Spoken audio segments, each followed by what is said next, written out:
What's up, Fairmers? Welcome to the Ferrum Athletic Company podcast. I am your host, Andrea Warner. I am also the co-owner and co-founder of Ferrum Athletic Company. If you would like more information on us, please visit our website at www.ferrumathleticco.com. And now, on to today's show.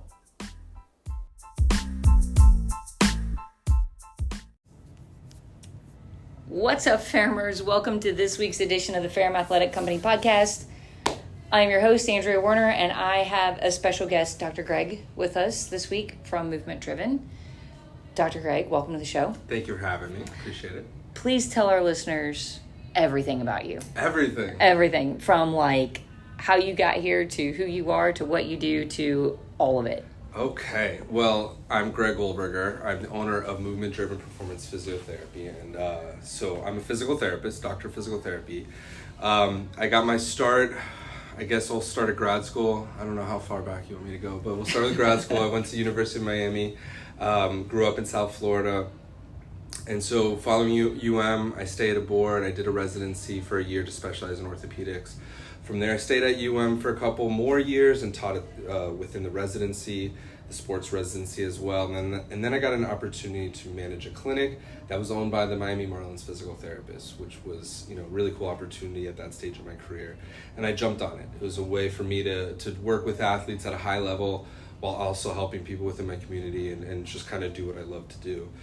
And so, I was there for a few years, and then my wife and I decided we're going to move out of South Florida. We want to raise our family up in St. Johns County, so we came up here, and I told my wife there's not a better job than where I'm at in terms of being able to work with guys from the MLB and the NFL, and it was just a really cool opportunity. I was like, I'm going to do it for myself, and I'm also going to not listen to insurance companies anymore, and I'm going to say I'm going to do things the way that I believe should be done in the physical therapy world, and I'm going to treat people one-on-one because that's the kind of care that they deserve, and that's what they need, frankly, to kind of get over what they're doing. So I built this practice, and we opened in April of last year. So we're in it a year and a half now, and we're going strong. We're helping people in a way that I think traditional physical therapy and the current healthcare system, whatever you may think of insurance and whatnot, I think it's a broken system. And I'm trying to be somebody in the local community that can actually provide answers and solutions. And if I can't, then I'm going to do my darndest to find who can for that individual. I love so that. That's where we're at now. Yeah. Seeing things from a totally different perspective. And you started in more of a clinical situation. I've always been in a clinical setting, yeah. So it was first in the hospital-based setting. It was still outpatient, but through University of Miami Hospital. So it was very much different in that world than it is in when I moved into the private clinic world, but still accepting predominantly insurance as the main form of payment, and then moving into this kind of what we call a cash-based world, but something I think the healthcare system is moving towards because insurance companies and pharmaceutical industries run healthcare in this world. And I don't want to get too political, but there's a lot of issues in the way that that's happening. And I think the patient loses, and that's the bottom line. So, it's just another alternative to provide people some one-on-one care and actually find the root cause, and not just kind of like, oh, here, come in, let's do, maybe you get a little hands-on, but then you're in a corner doing stuff with bands that you could easily Google or YouTube. Yeah. We're trying to provide an actual method of changing the way you move and then leading you back into your fitness journey with moving better than you have in a long time. Yeah, and let's talk about, because I know a ton of physical therapists. We've had members of our gym who are physical therapists. Yeah. We have one of our great friends, Lauren Shute, who's a physical therapist. And everybody has, based off of where you work and how your specialty, so to speak, like physical therapy can be very different. For sure. From even just from individual to individual within the same space. From therapist to therapist, right? Mm-hmm. The same could be said for coaches and fitness professionals. Mm-hmm. We all kind of are grouped into this one category, but we're all very drastically different, right? So when we talk about traditional clinical physical therapy that's insurance based, let's say somebody's had surgery, they immediately have to go into a clinical based insurance physical therapy. And for years, people were like, I went here, it was a waste of time. Or, I finished up with surgery, they do a good job, they got me to the point to where I could put my cup on a shelf. There it is. But, since then, I've had trouble with XYZ, like I can't carry the ladder across the yard, so on and so forth. For someone who hasn't had any familiarity with clinical, can you give them a little bit of what a traditional clinical physical therapy appointment process would look like? And it varies from place to place, right? There's going to be some clinics that just run things differently, even within the insurance models. Some are going to do 45-minute sessions and see you one-on-one. And some are going to see you maybe 2, 3, 4 patients at a time within an hour. It's just going to be different based on that business model. But typically when you go into therapy, you're going to see somebody, hopefully you see the same therapist every time. Maybe you see a physical therapy assistant, whoever it is. But you're to go in and you're maybe get some manual and then be basically given an exercise program to do that you're told is a rehab plan to get you back to good health. And I've been in that insurance world and I tried to be the best therapist I can be, but I felt like I was limited by that. Right. So I think there's lots of good therapists within the insurance model, but I think they're handicapped and they're hamstrung by the insurance company either only says they're going to reimburse me if I only do these certain techniques in terms of getting you better. If I do manual therapy on you, the insurance company says they're not going to pay me, so then I'm not going to provide that, even if that's the best way to get you better, because that's not a good way for me to run a business. So I think therapists are battled with, like, am I running a business or am I helping people? And you want to do both, right? Yeah. Obviously, I'm still doing both. I'm trying to. But I think a lot of, your hands are tied a lot of the time in the insurance model. And so we're just providing a different value. And kind of to what you were saying, I think if you have surgery and you've met your deductible and you have insurance, I think it makes sense to go and use that available visits and pay a low copay and get some visits out of that from an in-network person. But then you come to the point where, well, now my insurance says I can put cups back in my cupboard and I'm good to go, and they're not going to pay for any more therapy. Yep, I've checked the box, the very last box in the list, and now. And then the individual is like, but I'm not ready to go back to the gym. I'm not ready to go, even with an experienced trainer. Sometimes there's a fear behind it. There's apprehension. You just went through maybe a major surgery or major thing that affected your life in a big way. And you're told to ease back into it. Right. And so I think that's where we can fit in well too, right? Yeah. And is that bridge where we can kind of, your insurance is not paying anyway, well, now come see us, and then we'll hand you off to your fitness professional, your fitness trainer, and it's going to be a nice, smooth, seamless transition. But, a lot of time I get in these conversations, I feel like I'm bad-mouthing my profession, and there's times when I'm like, I don't even want to call myself a physical therapist, because I know people have had these experiences that just are not, it's like, that was a waste of my time and money. I didn't get anything out of that. So now they hear I'm a physical therapist, like, well, what's that guy going to do different? Yeah. And I think basically what we can do different is I can do whatever I think is necessary within my scope of practice and my skill set to get you better within that hour that I have with you. Because we're one-on-one, I don't have to see you as often. Right. If you have good trainers like they do at Ferrum, now I can communicate with you guys, break up those visits, spread them out, save you time and money, and actually give you the results in a quicker way with a team, focused approach with multiple people involved. It's just a better way to kind of get through the system. And I think people are looking to save time more than they are money these days. Yeah. At least I am. Absolutely. I'm always looking to get some time back. Because we're all so busy doing we have such busy schedules. Oh my God. Running into people, and you add kids to the equation. Good grief. Absolutely. Try to work out. And the point that you bring up that's great is treating an individual, right? Yeah. When you're limited to, let's say that Susie comes into you in a clinical situation and she has a shoulder thing. Mm-hmm. The write-up for her is shoulder. Yeah. As you're evaluating her, you're like, actually, the problem is actually your hip, not your shoulder.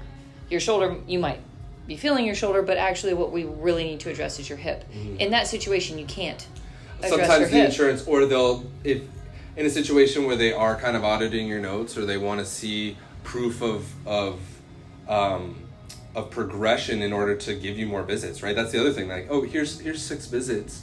It's like 6 visits. Like, that could be good in my model, but like, if you expect me to have very limited time, I'm not going to get you better in 6 visits, right? So, because it takes 6 weeks just to start strengthening, right? Like, there's things that don't line up in terms of how a body heals and how the model is set up. But to your point, yeah, the insurance will kind of start to question, well, why are you doing this? If you're treating your shoulder, why are you doing so much for her low back and her? Right. Well, she's got some restrictions. Her pelvis isn't moving, and she's playing volleyball when she goes, whatever it is, you know, there can be connections made always, but you know, like, you're not a shoulder pain patient when you walk in Movement Driven. Right. You're an individual, to your point, just like you guys do at Fair. I'm looking at your whole body and what's causing it. It's not just because you have a winging scapula doesn't mean it's just one thing. There might be other things that are causing that, some other restrictions, and we have to find the root cause. Yeah. And then use our knowledge and our skill set to actually make a difference. And that's the other thing too, is it's going to take work on the patient's end. Oh, 100%. I cannot provide, if I had the magic wand that got people better, I'd be a rich man. Like I wouldn't be doing this podcast right now, right? Like, no, we'd be sitting on an island hanging out. Yeah, like it's we're seeing in healthcare, there's all these fads, and they're all fads for a reason. Whether it's this diet or this new exercise equipment or this new, you know, whatever type of gym it is, and they all have their place, and I think they all are good in a way. But if they're a fad, then it comes down to just good old-fashioned science of diet and exercise, the way it's written out in the textbook, and the new gimmicky thing or the new electrodes. It's not all going to... Maybe those things have their place, but you have to put in the work. And so I tell my patients that, like, I will give you the tools, but if you've been in pain for 5, 6, 7 years, it's going to take a few weeks of consistency and work and changing the way that you're moving to really make an impact, and then you'll start to feel better. 7 years worth of pain is not like magically erased in 2 visits. You guys sent me somebody who's been in pain for 30 years. Yeah. Where they're still super active and they do pickleball and golf and they work out with you guys for years and they do everything except certain limitations overhead. 31 years, like, that's a long time. That's crazy when you really think about how many things can change in that amount of times in terms of how your body starts to compensate. And so we can get pain and some range of motion back and some things rather quickly, but for those changes, even though they feel good and like, yeah, I got it, but for those to stay and for those to those changes to last, it takes time and it takes the work too. To solve the deeper problem. Yeah, and with the insurance company, it's like, oh, well, you're done. 4 to 6 weeks. 4 to 6 weeks, and to my point before, it takes 4 muscles. So say you come in to see me and we discover your glutes aren't firing well. You're using them, but they're not firing efficiently. Well, then we teach you how to turn them on with the first visit or 2, and then you start to incorporate that new mindset and new muscle memory into the way that you're functioning daily and into your gym routine. It's going to take 4 weeks of that to just start to get some hypertrophy in your glutes. And hypertrophy is muscle building. Exactly. Yep. And I'm just starting that process, right? So now in the insurance model, they're almost done with their visits or what the doctor put on their script. I'm almost can't see this patient unless I hopefully get another script for another 4 to 6 weeks, and they don't want that because they thought it was just 4 to 6 weeks. Right. So there's an expectation on the patient's behalf there. And so the way that we can do it is like, well, okay, we're ahead of schedule, you're feeling good, keep doing this stuff at home, keep doing this stuff with your trainers. Let's start to space your visits out so that we can make this thing really last. Yeah, make it stick. Yeah. And solve the deeper problem. I'm tired of just putting Band-Aids on boo-boos. Absolutely. And what led us to connect together, it was funny. I think I made a post about our new space. And you commented on it. I did, yeah. And I was like, I can't wait to see the new space. Said it looks great. And I was like, hey. I was like, let me tell you about what we do. And I'd love the opportunity to meet with you and tell you what we do and see if we're a good fit to be able to work together. Right. And the first time that we sat down and chatted, I think we sat there and talked for, oh my gosh. Well over an hour. Over an hour. Maybe close to 2, yeah. And we both felt the same way as far as like, there's somebody else who sees what we see. Yeah. And agrees. And I was actually talking to Mark the other day, who we both work with, And I told him, I was like, I am super excited for where health and fitness is moving. Yeah. Like, we are in a time right now where the education, the studying, the awareness, like the almost smack you in the face. It's Hello. everywhere. Yeah, you can't.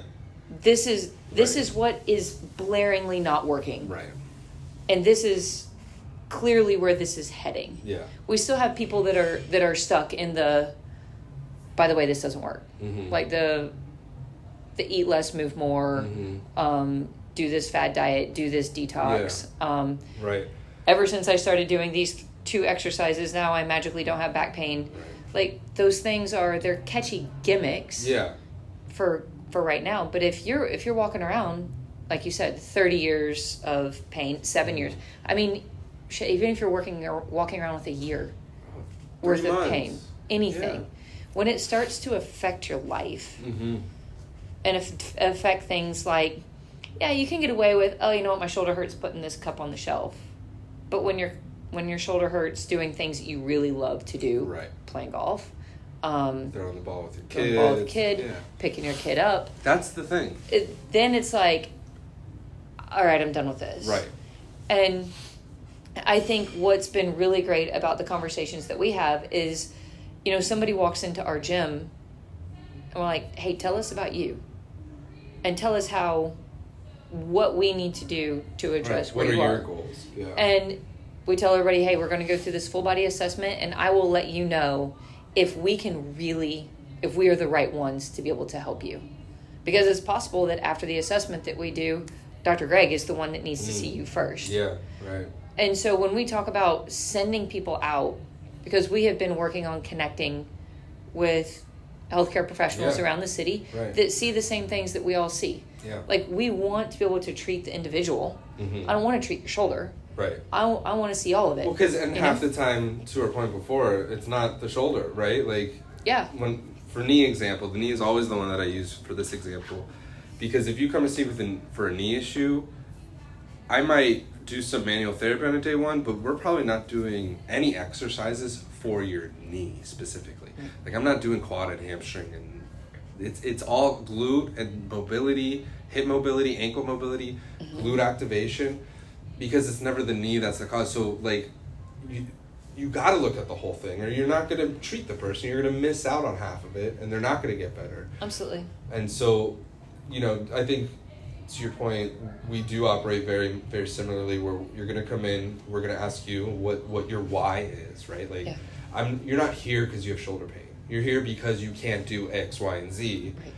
Because you've had the pain for a while, right? Yeah. And it wasn't until you couldn't do this one thing that you decided now's the time. And for all of you listening, don't wait until that point, because it's way easier to get over the pain if you come see me right away. You're not getting any younger. It's not going to just go away. Get on top. Even if it's not me, just have somebody get on top of it for you. But yeah, you come in, we're looking at you as a person, as an individual, as somebody who has a family and a job and important crap to do in your life and stressors, and you're not going to get perfect sleep and perfect nutrition every day, and you don't need to, right? Like, I like to live by like an 80-20 rule. Like, I don't expect you to do, if I tell you to do stuff 4 days a week, I know you're not going to do it 4 days a week. Get it in 2 to 3 times though. Do 2. You know what I mean? Like, just finding some consistency, sticking to something. But that's the thing too. That's why I love working with people like your clients. Like, they're going to do what I ask them to. Yeah. And they're invested in it more than just financially. They're in it. They have goals. They have families that they're being healthy for. They have reasons. And that's what life's about, right? Like, we have to have those reasons to live. So it's like, you're here, like, I don't want to get all sentimental and emotional about it, but it is kind of like, why are you walking around with shoulder? Like, somebody can fix it. And maybe I'm not the guy for everybody, to your point. I am not the guy for everybody. Right. But maybe I am the guy for you, or there's somebody locally that can help you more than you think that absolutely. is possible. And, like, you can enjoy your life more than you are. Yeah, and the same thing from a gym fitness perspective. Like, we know that we are not a good fit for everybody. Right. And, any business, any business that you talk to, service business, nobody has a target market of everyone. Right. And if you do, probably not successful. It's not going very well. Yeah. Because you will attract everyone, and it's going to be a shit show. Anybody, right. Yeah. You know, you want to be able to help people that walk in your door. So when you look at, for example, when you're in your job, and you're looking at things and you're like, I am not helping people the way I really want to. Mm-hmm. This is, sure, I'm helping people, but it's not the way that I feel that I have the full potential to be able to help people. Like, I could do this better. And that's where you go and you open your own clinic. And how's it gone since? Oh, it's been awesome. It's been so cool on both a personal level, a professional level, obviously. But, like, I feel like I'm helping people the way that I've been trained to, and I feel like I'm living up to the skill level that I have confidence in myself that I can help people. I can actually, like, do that now. So that's been cool. And then just to learn and grow in this community. This is a new community that's taken me and my family in. It's been really cool, and, like, everybody's been so accepting, and, like, all the trainers I met. It's been a really cool experience. I told my wife I'm never gonna go back to working for anybody else. Like, I cannot be another staff PT again. Like, this is it. And the fact that, like, I'm actually able to help people, and people can tell me, I got this one lady that came in, neck pain she had 3 car accidents right after giving birth within, like, a 4-month period. Just, like, really bad luck. None of them her fault. Just, like, rear-ended, T-bone, like, baby in the car in one of them, like, terrible few months other than healthy birth of the baby. Baby was fine, by the way. Oh, that's good. Everything's good. But minor, whiplash here, shoulder injury here. Yeah. And then doctors say, oh, this is as good as it's going to get, kind of comment. Right. And we spoke about this before. That sticks with somebody when a medical doctor tells you something like that. Mm-hmm. This is as good as it's going to get. She took that as, that was the Bible, right? Yeah. Like, that was, well, the doctor said so. It must be so. Yeah. And then she actually came to me for knee pain. Her shoulders, she hasn't lifted overhead for 9 years, blah, blah. But she comes to me for knee pain because she's trying to get fit. She's trying to run. She's having some IT band issues. And so that first day, she tells me about the shoulder stuff, and we evaluate both, get control of the knee stuff, then start to work. And I'm telling you, like, I'm not saying I did anything crazy special, but a couple visits in, and she's feeling better than she has in 9 years. But that's to the point of that broken healthcare system, and one person that you've put trust in and you thought was an authority figure said this to you. Yep. And it changed the way that you moved and you lived for 9 years. Now your son is 9 years old and you have been in pain his whole freaking life. Yeah. Crazy as a mom with, like, a young kid. And so now she's feeling really good, and she still has, she'll sleep a little wrong one day and have a little crick in her neck, and then she calls me, we'll do a session, or she'll just do what we've talked about. Yeah, get on your stuff. Do her homework. Do your homework a little more often. And she's like, I feel better when I do that. So, I don't know. It's just like, so to your point, to your question of how's it been? It's been awesome because I get to help people like her. Absolutely. So that's been cool. And when people go to orthopedic surgeons, mm-hmm. Dr. Land and I spoke about this. Like, an orthopedic surgeon's job is surgery. Yep. They have a certain number of tools in their toolbox, which usually include cortisone shots, anti-inflammatories, and surgery. And they're set up to have, like, 15-minute visits, 15-minute windows with patients, so on and so forth. So when you walk in, you're like, hey, my shoulder hurts. Or, for example, your patient walks in and she says, hey, my knee hurts. They're going to x-ray her knee. They're going to say, hey, here's some anti-inflammatories, or you have this option of this cortisone shot. Let's say she comes back and she's like, hey, my knee is still bothering me. Okay, well, our next step from here is MRIs, and we start talking about surgery, so on and so forth. And maybe rehab's thrown. Yeah. And when you start shuttling people down that tunnel, it becomes a very dark tunnel. Quickly. Very quickly. Because now you really believe, I have a bad knee. Right. I can't do X, Y, and Z because I have a bad knee. I spoke with one of my clients this morning, has a friend whose back bothers her. And she's like, I've got someone that can help you with this. She's like, oh yeah, but I have a trainer. She's like 3 doors down. I see her however many days a week and we work out. And she's like, no, this is different. Yeah. Like, she can help you with your back pain. Right. But I have a coach. I have a trainer. Right. It's like, not the same thing at all. You're already seeing the trainer and you have back pain. Yeah. So what do you mean? Yeah. But this woman believes that she has back pain because she's gotten old. And she's 46. Which is not old. Which is not old at all. Not even near old. But this is just the precursor to getting old. And then once, let's say that her back pain leads her down to Dr. So-and-so, who's like, listen, my answer for this is we can do cortisone shots in your spine. Mm-hmm. You know, I can send you to PT and whatever. And then eventually we'll talk about back surgery. As soon as you throw out, eventually we will talk about. Yeah. You'll know when you're ready for. I mean, you're just sitting there every day going, man, for it. Yeah. I guess this is the day that I'm closer to having back surgery. Yeah, it's such a weird way to phrase it, right? Yeah. It's like if you brought your car to the mechanic, your mechanic's trying to say how I can fix you right now. It's not like, well, eventually you're going to need a new car. Yeah. It's like, well, we all know that. Like, why do we have to talk about that? It's like... Eventually your engine's going to blow. Like, but... This is back to Mark. Like, he was told he would need a shoulder replacement, like, in his 20s. Like, why did the doctor need to say that to him then?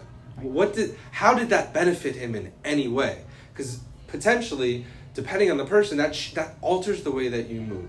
Mm-hmm. That alters the way that you function. That alters the choices that you decide to make, of course, a lifetime.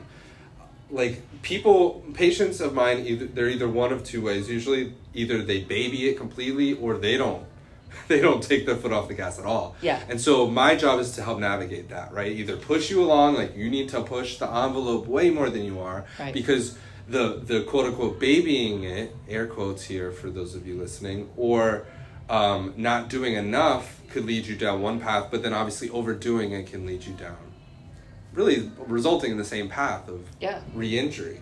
And so my job is to help navigate that and help them navigate that. And I feel like we're able to do that differently because of the system that we have in place, and because we can change the timeline, and we don't have to get it done in this 2 times a week for 4 weeks. Like, we are going to do what's best for your body, and if I'm not the right person, then we'll find who is. Yeah. We're going to work together as a team. I can do and even if you think that my exercises are the same as like they might be, but maybe I just have a different way of teaching you. Maybe I'm just a different set of eyes. I'm seeing things differently than the people you're already working with. Yeah. It's just another person on your team. And you look at people are always like, well, professional athletes, like, well, yeah, they have a team. It's a whole team. Yeah. Now, granted, like, it comes with their job, but they have somebody to fit each of those roles, because that's what you do need.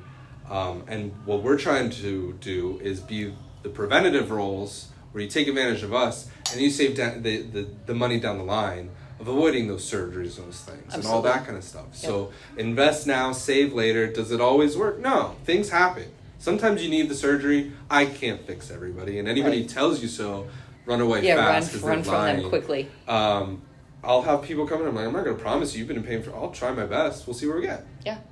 I think I can help you a little. I can improve your function 50% and decrease your pain 40%. That's pretty good. That's better than where you're at right now. That's really good. And if we can push maybe your surgery is inevitable. And so I have had that conversation. Not a 22-year-old that needs you're gonna need a total knee in 30 years. Like, okay. Yeah, right. Doesn't even know that. But like, sometimes you do have to have those conversations. Sometimes you have to have surgery. Some surgeons are good about giving you those options that aren't just needles and scalpels, and some aren't, and it's tough to navigate that. Yeah. Like, it's really tough. And so what I try to be is like for those of you listening, if you have a question, call us. Even if you don't want to do therapy, I'll hop on a 20-minute call with you and answer your questions. You can't get to see the doctor for 2 weeks, call us. Like, we're happy to answer those questions. Absolutely. And the healthcare system is so flooded and overloaded right now. Like, or the fact that you have to see the primary to see the ortho, for them to not even touch you, and then, you gotta order an MRI. Like, did you really need that MRI right now? Right. Did the doctor even do an assessment? I went into I've had so many people tell me, the doctor didn't touch me. Yeah. What are you talking about? The orthopedist didn't touch you? Yeah, when I was in college, I was having some shoulder pain playing golf. Mm-hmm. And I was referred to this guy in my hometown. So I walk in the door and I'm like, I'm having this shoulder pain. He's like, when does it hurt? So I was like, well, primarily it hurts actually not when I'm playing golf, but when I'm driving my car. Mm-hmm. When I turn the steering wheel. Yeah. My shoulders bother me. And here at the age of, I think I'm 18 at the time, like, this is a new thing for me. Right. Like, I've played sports my whole life. Right. I played volleyball, basketball, I ran track, blah, blah, blah. Now I have this weird shoulder pain when I turn my steering wheel. Yeah. And it's painful. He's like, so he's talking into basically a voice recorder. 18, that's what, 20-something years ago. And he's like, so she has pain with blah, blah, blah, blah, blah. So we're going to go in and do surgery and work on da-da-da-da-da-da-da. And I'm like, I looked at my mom, and when we left, I was like... That's how he told you about surgery, too? Yeah, talking into a voice recorder. His notes to save his time. Yes. We're going to go in, and we're going to operate on blah, blah, blah, blah, blah, blah. And I was like, wait a minute. That was just based on your subjective history? Yeah. No x-ray, no Not even MRI, a hands-on. no nothing. Just me saying I have pain when I turn my steering wheel. Yeah. I was like... I was like, Mom, I'm not having shoulder surgery, really? I was like, you're there's kidding, good right? about it. Like, there's doctors in South Florida. Like, I knew, I could talk about it now that I'm up here. There was one group that there were 4 different people that came to me on their own. I had no relationship with this group. They came to me, 4 different people. That surgeon at that group told all 4 that they needed surgery. Guess how many needed surgery? 0. Like, and I'm not saying that to toot my own horn, because they probably could have gone almost anywhere, because it really wasn't. But it's just, that's the thing. It's this healthcare system. You don't know who to trust. You don't know who's good at their job. You don't know who's bad. You don't know which person you need to see. Yeah. People don't realize what I can provide. And that's what I like doing about these podcasts. Like, let me just tell you what I can do for you, right? Mm-hmm. It's a weird system, and it's broken, and all we can do is like our little part to help our little community. Yeah, and the more that we can talk about how things can change. Like, things don't always have to be the way things have always been. Right. You know, things can change, things evolve over time. And I think you're seeing that with a lot of people like myself, right? There's a lot of therapists in the PT, OT, and speech therapy realms. There's a lot of doctors now doing direct primary care. You're seeing it all over Jacksonville. There's a lot of doctors doing these self-pay models. There's a lot of people opting for different insurance plans to have more HSA and FSA money. I'm going to do an HMO, so I have a much lower premium, and I'll pay that higher deductible, and I'm going to bet on my own health because I have a young, healthy family. Like, you're seeing a transition, at least I am, in my own little community. And what I think that's going to help people in better socioeconomic statuses, I think it's going to be crappy for people who already are on Medicare and Medicaid and rely on some other funds. I think it's going to separate a little bit more. So I don't know how we fill in that middle gap there as a country. Like, these are big questions, and we need big answers, and nobody's been able to solve them since I've been a professional. I remember when I was interviewing for grad school, I interviewed at UCF, was one of the places, and they asked me how I would reform healthcare. And this is in 2012. This is at the height of Obamacare, all the stuff with, like, that's when it was coming. And so there's a lot of debate, whichever side you stand on that. I'm not arguing for or against it, but he asked me how I would reform healthcare as a 22-year-old trying to go to PT school. And I started fumbling real quick, and then I gathered myself, and I was like, I have no freaking clue. I said it a little better than in my head. I was like, I have no effing clue, and I'm like, I said to him then, as a 22-year-old with no clinical experience, no PT knowledge, I said, all I can do is help my patients.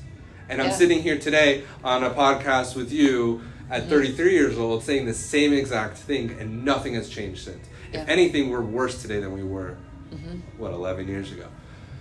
The system, like, reimbursement is steadily declining, and that's why you're seeing doctors and therapists go out. It's because that's the only way I can still feed my family, right? Yeah. It's a broken system.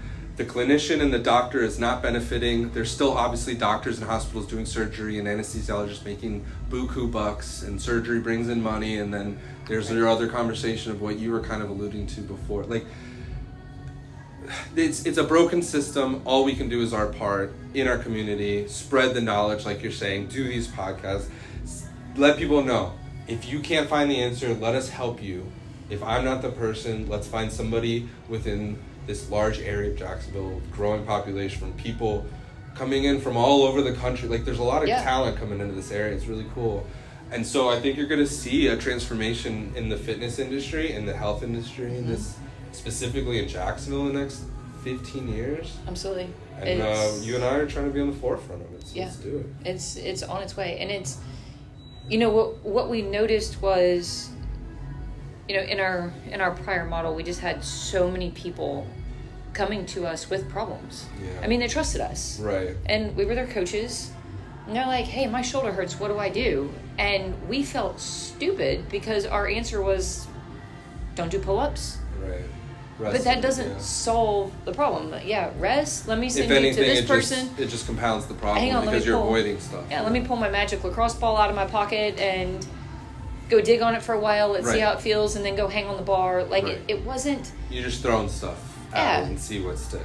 And eventually we got to the point to where it went against our ethical everything to continue operating the way we were. Because we knew what we were doing when we saw people getting hurt.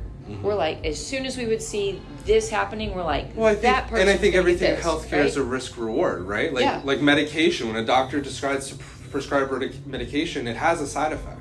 Yeah. He's saying, what the good that this is going to do for your body is worth the risk of the side effect. So I'm going to give you this medication. Yeah. And the same thing, like CrossFit, we were talking about this before. I'd rather you do it than sit on your couch. Right. But there's a risk reward, and you guys felt that the reward wasn't worth the risk. Correct. So you change your philosophy. Yep.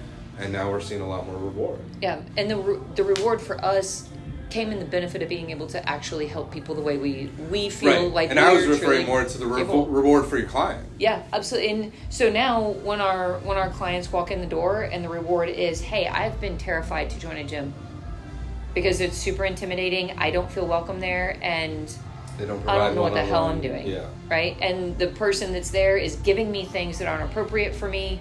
And not listening to my requests. Yeah, they're not hearing me and seeing me. Not respecting my apprehension or... Yeah.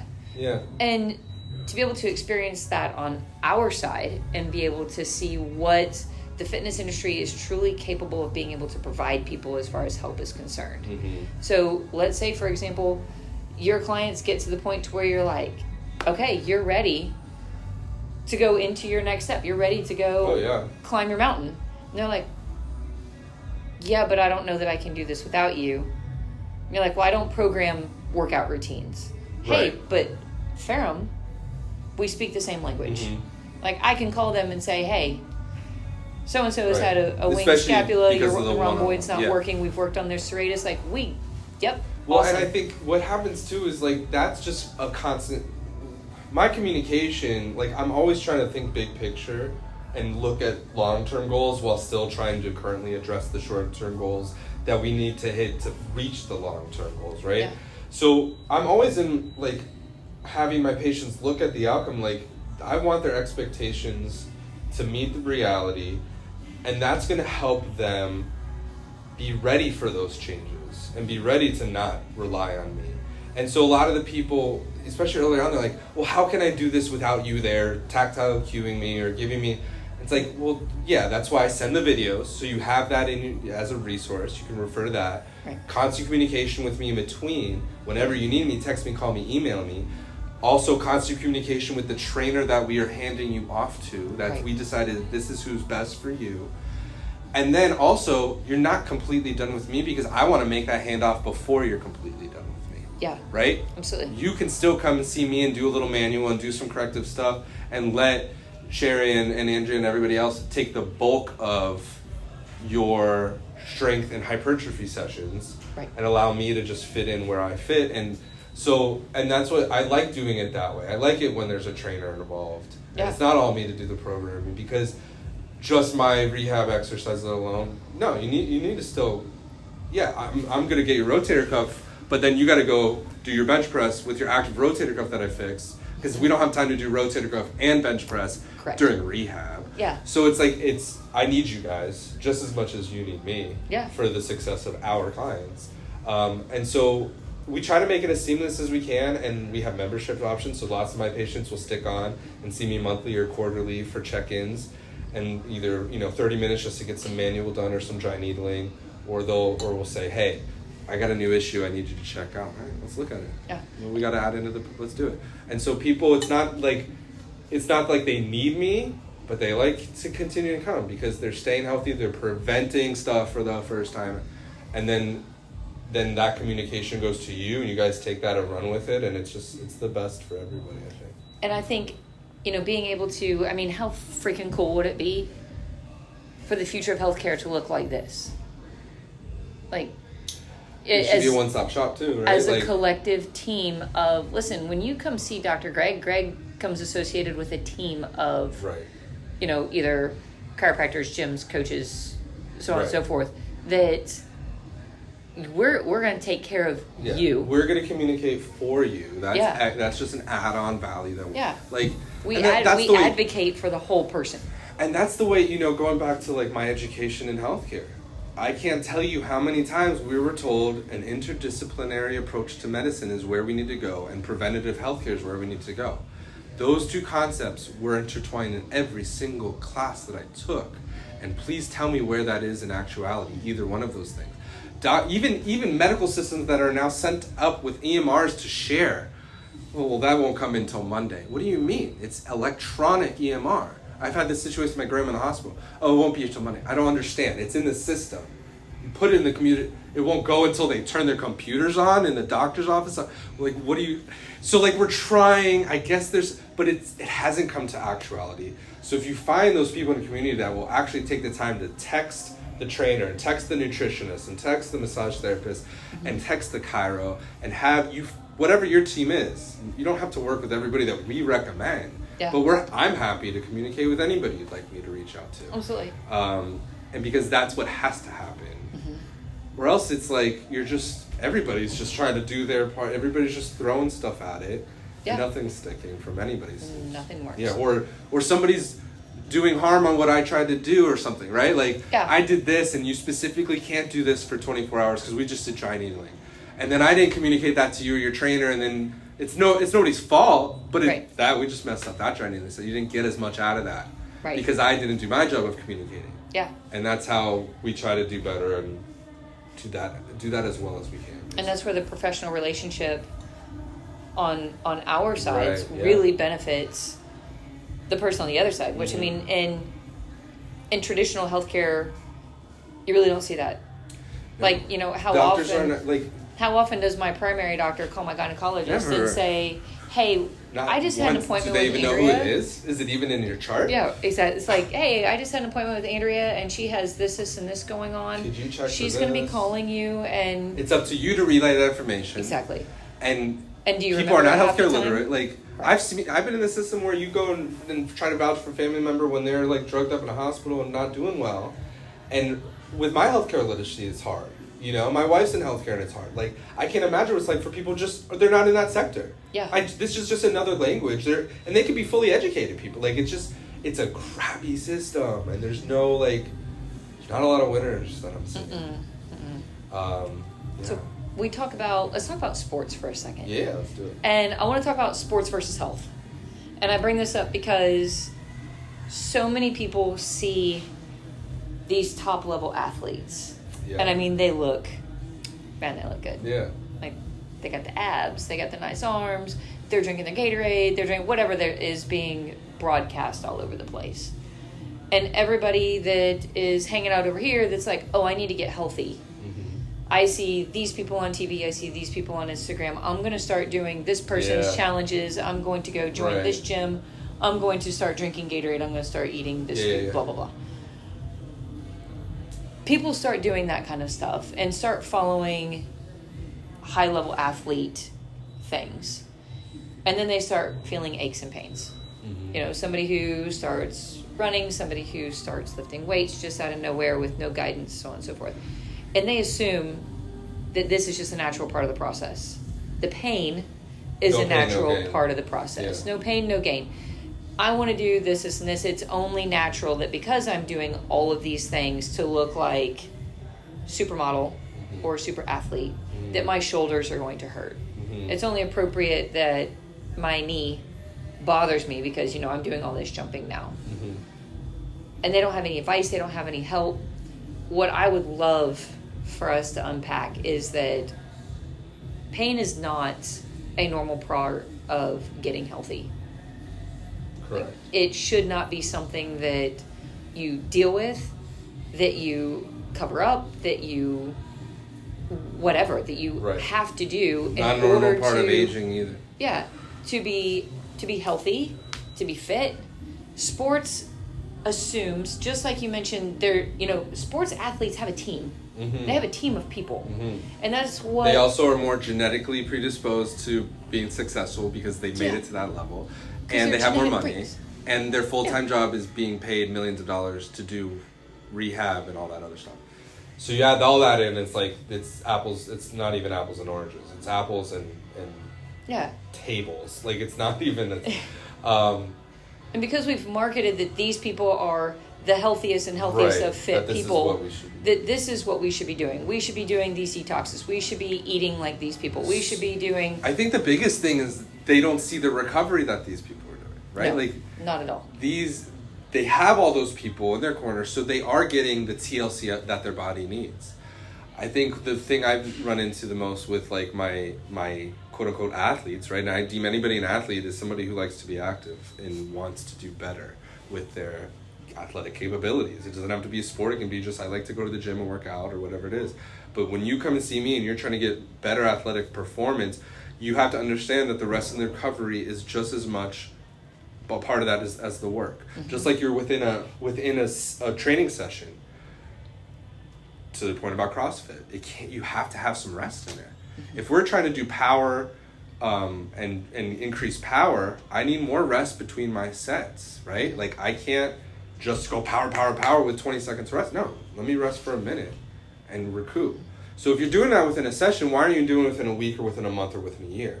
Yeah. Give your body, change it up, take a rest, and do the right things like foam rolling and stretching and seeing a massage therapist or a physical therapist or whatever it is once in a while to give your body the love that it needs. Because the athletes sure are doing that. Yeah, and 100%. And they also have a team of people telling them, you need this many hours of sleep, this much to drink. They got chefs cooking their food based on what the nutritionist wrote out. Yep. It's a dream. And they're not all, I don't know, maybe there are some, but they're not all walking around drinking every weekend. Or drinking at obviously night there's to athletes on way different levels, stress, right? We're talking about the LeBron James of the world, not the guy who is the 15th guy in the bench in NBA. There's a difference, but even the guy in that's 15th, he gets to go into the training room and tell the trainer, hey, I need some, and they'll massage him up and do that, and he's doing the cold bath, he's doing the sauna, he's doing the light therapy and all that kind of stuff, and they have access to all those kinds of things. And so we can't look at it that way, but we also can't just look at all the fancy stuff they're doing and think that's for me. Especially with the youth athletes, I see that a lot. The parents, they want you got to be doing this stuff. It's like, well, no, I'm going to lay the foundation because this is what I know to be best. And the same thing holds for adults, and that's what you guys are trying to do. We have to walk before we run, right? Yeah. We have to build the foundation of good mobility, good core control, good balance, good coordination, and then start the strength gains when those things are at least in somewhat of congruency with one another. And that's where I come in. It's where it's too much for you guys to handle and they need some hands-on, or they just need a more focused approach or a different set of eyes, like I said before. And so we can just help facilitate that process, make it a little smoother, make it a little faster, help you guys achieve your clients' goals. And having people understand that longevity is a destination. Right? It's not or it's a journey that you're just always on. Right? Always on. There is no destination. It's not like it's tomorrow. Infinity kind of thing. You want it to be infinity to some extent. It's not a 6-week challenge. Yeah. So to speak. It's not a get fit in 30 days. It's not a, like you mentioned. Because those things all wear off. That's how you yo-yo. That's how you go back and forth. It's up and down and it's up and down. If people were to kind of embrace the mindset of, I need to invest in my health, and you mentioned it earlier, investing in yourself, as opposed to paying for the surgery down the road. Right. And everybody sees it all the time. It's like, hey, either invest in yourself now or it's pay for your sales sickness technique. letter. I'm not going to beat around the bush. Yeah, it sounds good. Yeah. And so but it's the truth. It is the truth. And you see this on social media all the time. That like I said, the invest in yourself now or pay for your sickness later, or so on and so forth. Right. The problem is everyone has an ego that that's not going to happen to me because right now I ain't got any problems. I feel good. Yeah. It's like there's no way that's going to happen to me. I'm good with living the life that I live now, being all stressed out and high strung and doing, sure, I got some aches and pains, whatever. But if people could understand that what they are doing currently, presently at the age of, like for me, I'll use me for example, 42. What I'm doing right now at the age of 42 is setting me up for how I'm going to be at 62. Mm-hmm.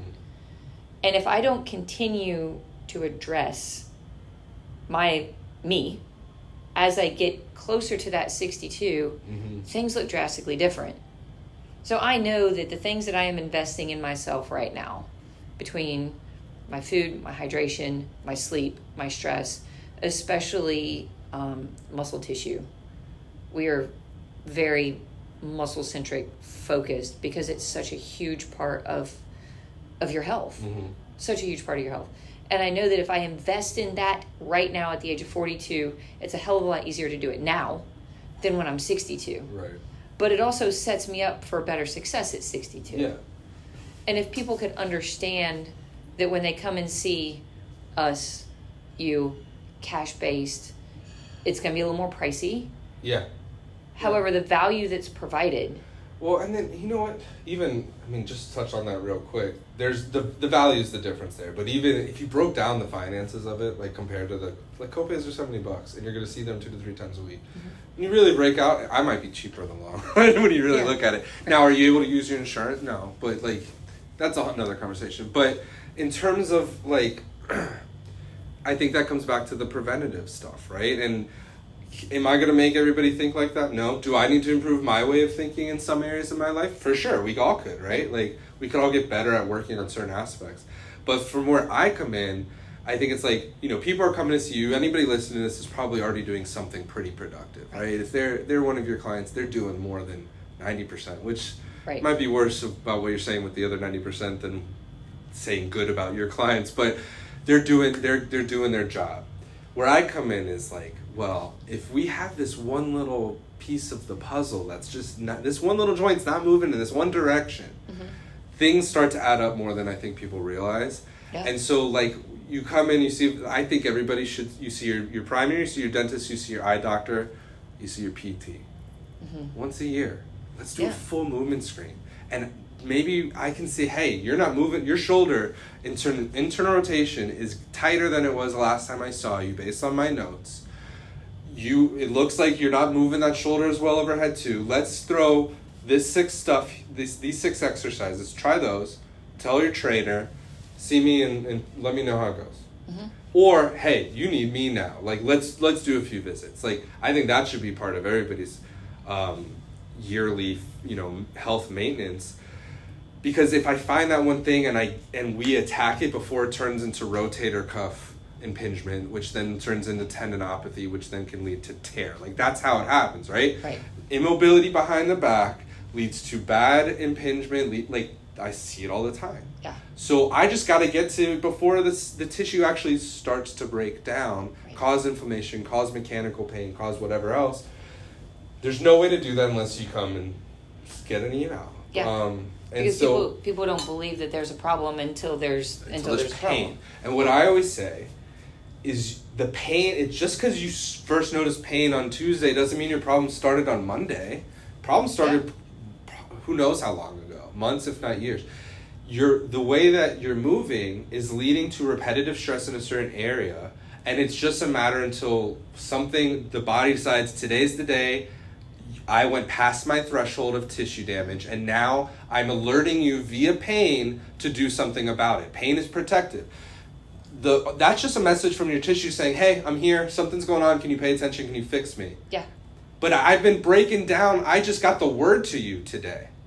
I've been broken down for 6 months, you just heard me. I just sent you a text today. Right, you just got it, our community. Right. So then it's okay, well that's the symptom, it doesn't mean it. Now, sometimes you pull a hammy, yeah. Right. But also, was your hammy was it prepared for whatever you were doing that caused it? So it's a whole thing like that. But, I think if you're somebody listening to this and you know, yeah, my shoulder's not moving too well. I don't really have pain, but I can't get this one doesn't move nearly as much as the other one. Mm-hmm. Or yeah, when I put my bra in the morning, I can't get back there like I could a few months ago. Those are like precursors, those mobility things. Or I reached to get the kids in the back, and my shoulder, I felt it right there. It went away. Those are what I call incidents. Little incidents happen. Oh, I felt this. Or after the workout, I was sore here more than usual, but it went away. Like little red flags. Yeah, and then they come, they start to get more frequent. They start to get a little more intense. They start to get, other things start to happen. Like, if you're already feeling some of those things, then give me a call or give your chiro a call. Like, go see somebody now. Yeah. Because it's about to be a thing. It's about to be a major problem. So, like, that's when you gotta, like, just know, okay, I'm feeling, even if it's just uncomfortable, it's been like this off and on for a while, let me go see Greg. Maybe he says it's fine. I don't really need it. Okay. Yeah. And I love the idea of a yearly assessment, a yearly checkup. Tell everybody else that. I'm on that. I'm on it. I think that's awesome. I'm a huge fan. Yeah, and that's something I think that needs to be changed, like, more globally. I would agree, because I wholeheartedly believe in yearly checkups, yearly blood work. I mean, why wouldn't our body be... Why wouldn't you do a movement assessment? You go to the doctor, does he do anything movement? No. Probably does nothing more than blood pressure, listens to your heart, maybe feels your glands. Like, he should probably do something down below in your private section to check that out. Right? Like, my doctor's... Do you feel anything down there lately? Yeah, like, what are you talking about, doc? Do your Exactly. assessment. Right. It's like you're not even getting what you... Right. You come see us. Just like with your assessment, it's going to be a detailed assessment, and we're going to get a treatment right that day. And we're going to find out what's not moving well, why it's not moving well, and start to fix it. And not, like, what are we waiting for? Just do it. Dr. Greg, this has been awesome, and I'm super excited for the future of where healthcare and fitness is going, and it's an honor to work with you. Yeah, I'm excited to work with you guys, and for everybody listening, if you guys ever need anything, like I said, free discovery calls, always call us if you have any questions. If you want to set up an eval, or anything, you need to see us, let us know. Where can they find you? Yeah, so we're on Instagram at movement.driven. We're on Facebook, I think it's /movement.driven as well. And then you can reach us at our website, movement.driven. Sorry, gosh, now I'm messing up. Movementdriven.com is the website. And then, you can always text or email me. You guys have all that, so I'm sure you can find us anywhere, DM me. Any questions at all, reach out. Privileged, Dr. Greg. Thank you very much. Thank you for having me. Have a good one. You too.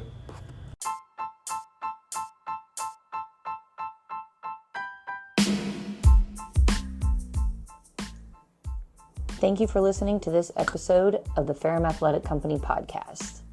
If you like the show, please leave us a review, share it with your family and friends, share it on your social media platforms.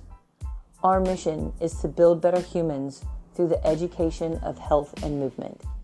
If this resonates with you, please shoot us an email at forged@ferrumathleticco.com. Follow us on social media, Facebook or Instagram at Ferrum Athletic Co. And we will see you all soon. Thank you for helping us to build better humans.